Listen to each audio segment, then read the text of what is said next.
Ok, donc seconde vidéo, cette fois-ci sur les transformations chimiques, donc c'est de la physique en fait, c'est au programme de spécialité physique en première, et on va voir du coup un peu de chimie. On va voir comment ça marche une transformation chimique et, euh, une réaction chimique en fait, qu'est-ce que c'est? Alors en fait une réaction chimique, enfin une transformation chimique c'est la transformation d'un réactif en un produit. Le réactif c'est ce qu'on a au début, le produit c'est ce qu'on a à la fin. Et en fait, ça va être des molécules, les réactifs, qui vont se transformer en d'autres molécules qui sont les produits. Donc, comment elles vont changer en fait? En fait, ces molécules, j'ai un exemple ici de transformation.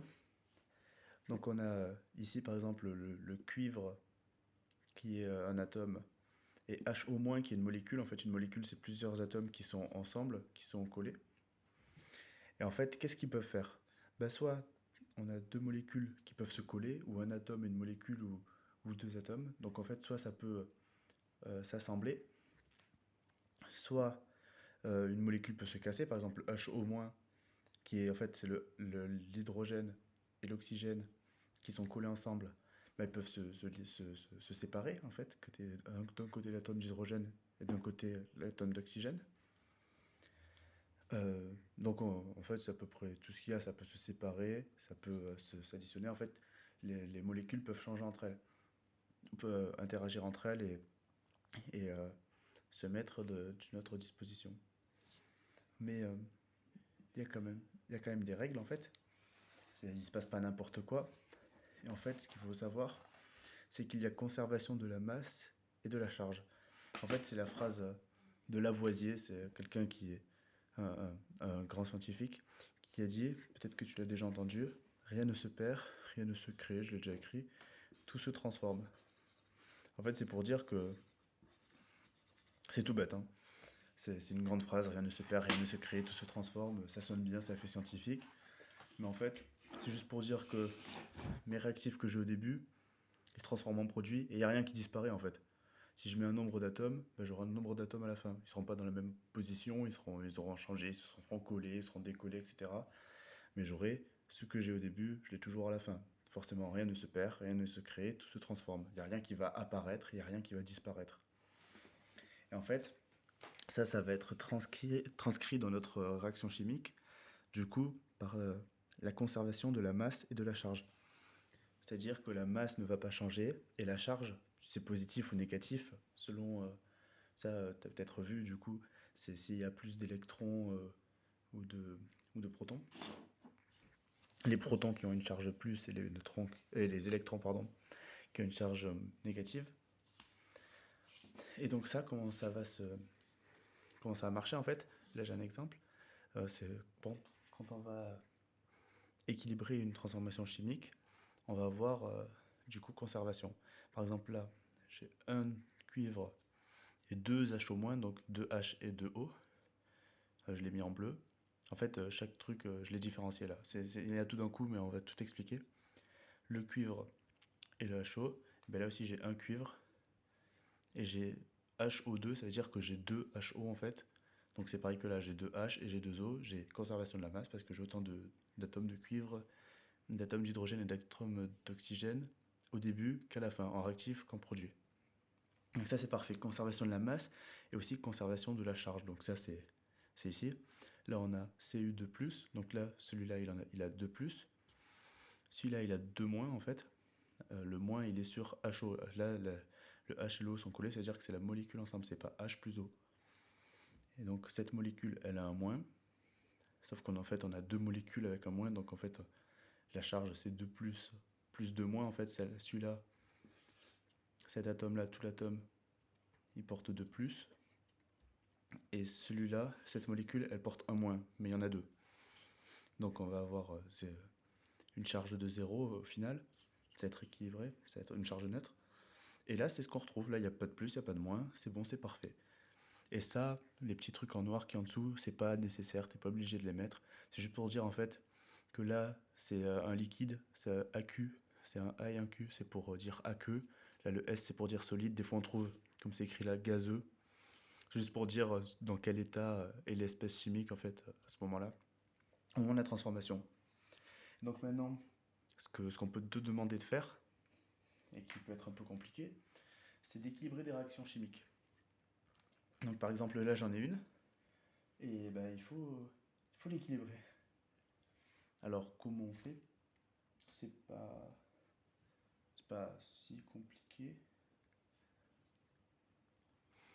Là c'est pas si compliqué. Euh, En fait, il faut savoir que les nombres, ça c'est un petit point de vocabulaire, ça c'est les nombres stoichiométriques. Stoichiométrique, ça s'écrit comme ça. S-T-O-E-C-H-I-O-M-E,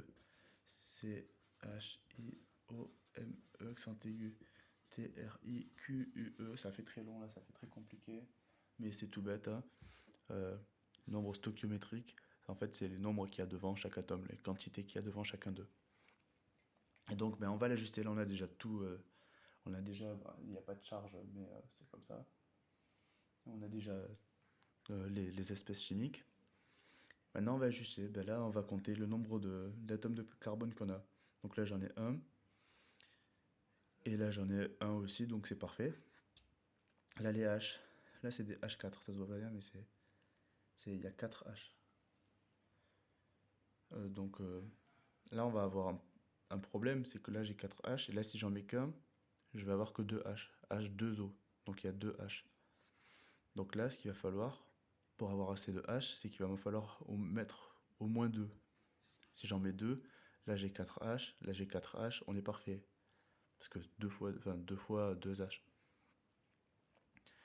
Euh, donc pour les H c'est bon si on met 2 et on va vérifier si ça marche avec les O2.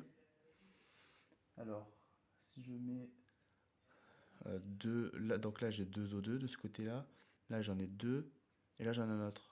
Enfin j'en ai un autre, mais 2 fois. Donc j'ai 2 plus 1, j'ai 4 O2 de ce côté. Et ici j'en ai 2.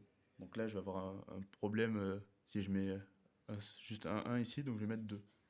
Et là, même si mes explications n'étaient pas super claires, on peut voir rapidement que ça marche. Parce que combien j'ai de C? J'en ai un, c'est tout. Et là, combien j'ai de C? J'en ai un seul. Les charges, on s'en préoccupe pas, hein, c'est bon, il n'y a pas de plus, il n'y a pas de moins sur celle-là. Combien de H j'ai? Ben là, j'en ai 4, c'est H4. Et là, j'en ai combien? J'ai 2 fois H2. Enfin, j'ai H2O, ça sont ensemble, mais dans H2O, il y a 2 fois H2. Et j'en ai 2, donc ça fait 4, c'est parfait. Et là, j'ai combien? J'ai 2 fois O2. O2, c'est le dioxygène, ça veut dire que c'est 2 oxygènes qui se sont collés ensemble en fait, hein. Faut bien le comprendre comme ça. Donc 2 fois O2, donc ça fait 4 oxygènes. En fait, j'ai 2 fois 2 oxygènes collés. C'est 2 fois 2 oxygènes collés.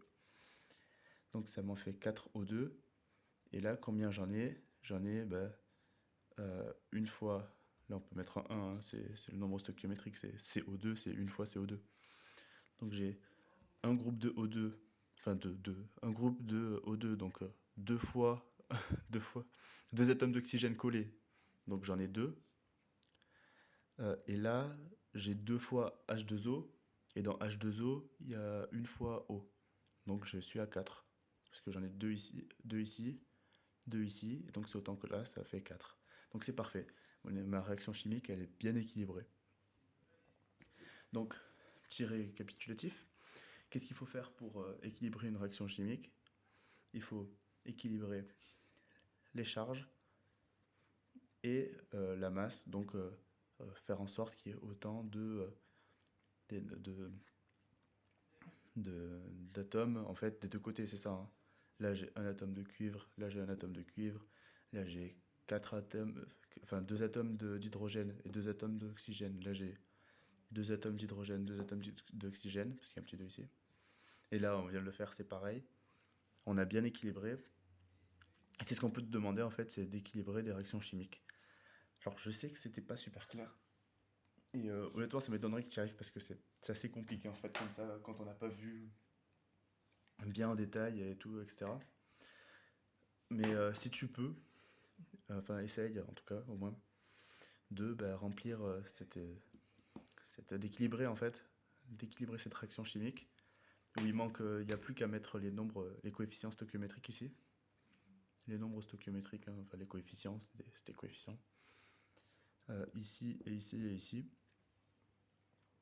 Et donc ce qu'il va falloir, c'est équilibrer la charge, équilibrer la masse, donc équilibrer les atomes en fait, comme on l'a vu dans la vidéo, et envoie-moi ce que tu as trouvé, dis-moi, pose-moi tes éventuelles questions, parce que je pense qu'il y en aura vu que c'était pas super clair. Et voilà, plus